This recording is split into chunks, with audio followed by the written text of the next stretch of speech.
Okay, so movement. How do you start moving when you don't want to get out of bed? I get it. I've been there with chronic fatigue. This is level 0.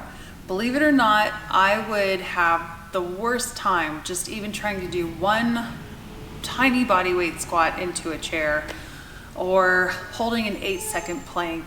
I mean, we're talking like the bare minimum. I've had that more than once in my life, several times over 20 years. So let's start at level 0. Let's just start with moving our joints, okay?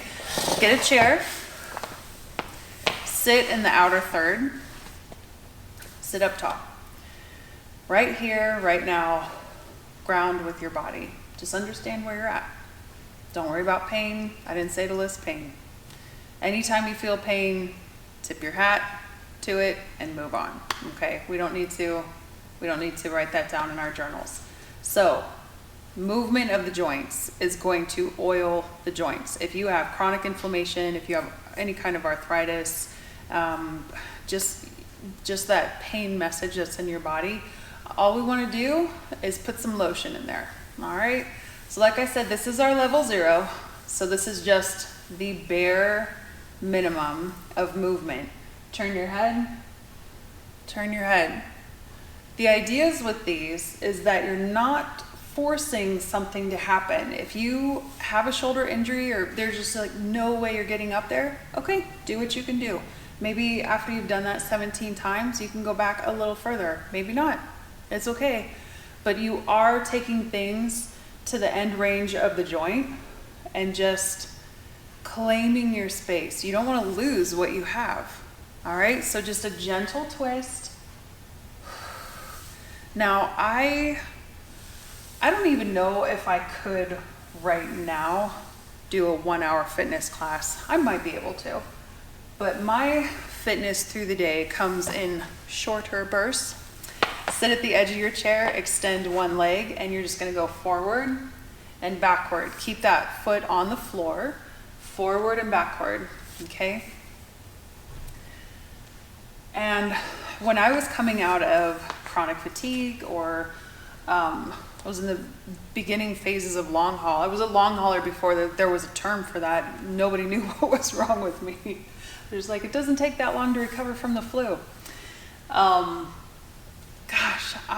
We're talking like I could do things for a few minutes at a time. And I built from there. So you can too.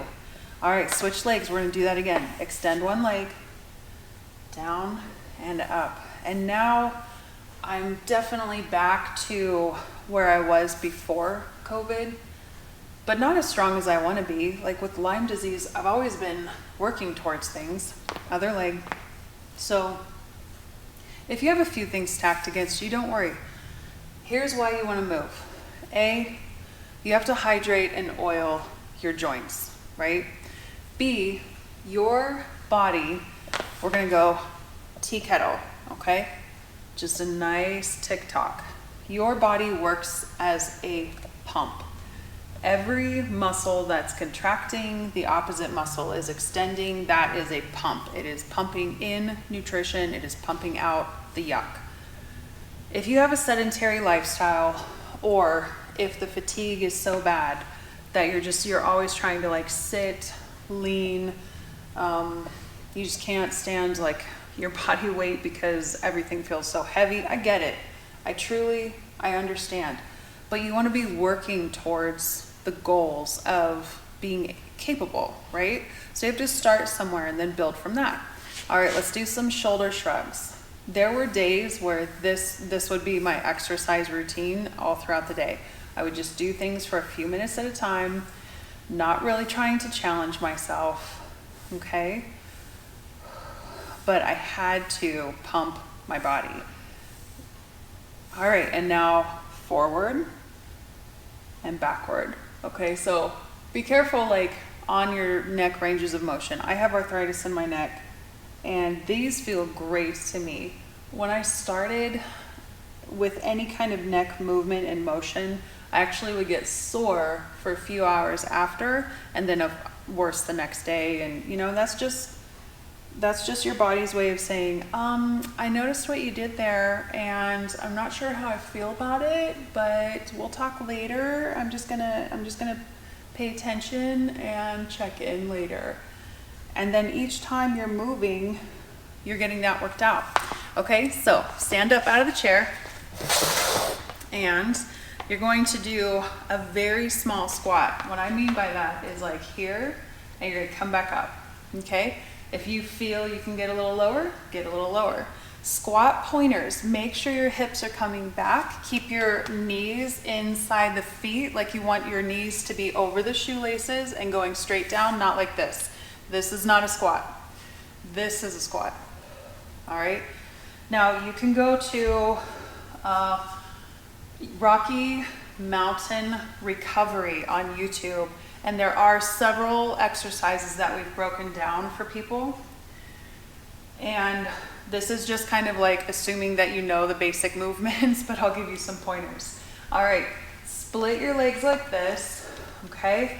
You're gonna lean forward on that front leg, not too far, and then you're gonna lean forward on the back leg, and you're gonna feel that nice stretch. You're gonna come forward, and then you're gonna lean back. Again, this is just you getting hydration, circulation into the muscles.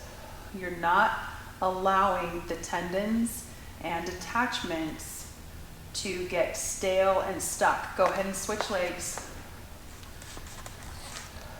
Lean forward, not too far, lean back, put weight into that back leg, and you'll feel the psoas and rectus femoris stretches. Okay? I will not lead you wrong, but you have to listen to your body. All right, so we have one more to do. Stand up tall and pull your hips back. Work on a hip hinge. So pull your hips back. Eventually you want to get to here. Now, I am not bending forward, hurting my back.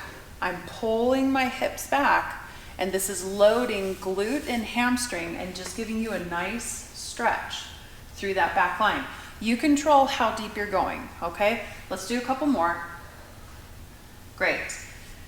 If you have neurological challenges with your autoimmune issues, you can work on that with stability. And some of the first things that I love to do with my clients is just coming up onto the tiptoes and going back down. So if you can see my feet, I'm not 100% sure, but if you can see my feet, I'm gonna come up over the toes. I am not out like this, okay? So up over the toes and then back down. Now, if that's hard for your foot for whatever reason, if you have like, gout or just like I said, neurological issues, you can just take that foot back and do one of these. I have clients that can't bend over their big toe just because of like inflammation and things that they have going on. And then you're just going to bend over the toes like that. But it feels really good. And you want to be able to walk. Well, when people walk and their legs are hurting, they don't walk very fluidly, They're walking through their arches, they hit the heel a little too hard, they make bunions worse, things like that. So the first things that we want to do are get your feet in a way that they're motioning that this is okay for you, okay? So rinse and repeat. Try that, do it once a day. Again, this is if you're really down and out and you're experiencing a lot of fatigue and basic moves are hard and you don't know where to start. So try it once a day for a few days, and then do it twice a day for a few days, and then build it up 3 times a day. And then I would say 3 times a day is probably perfect. And once you get that done for like a week, go to level 1.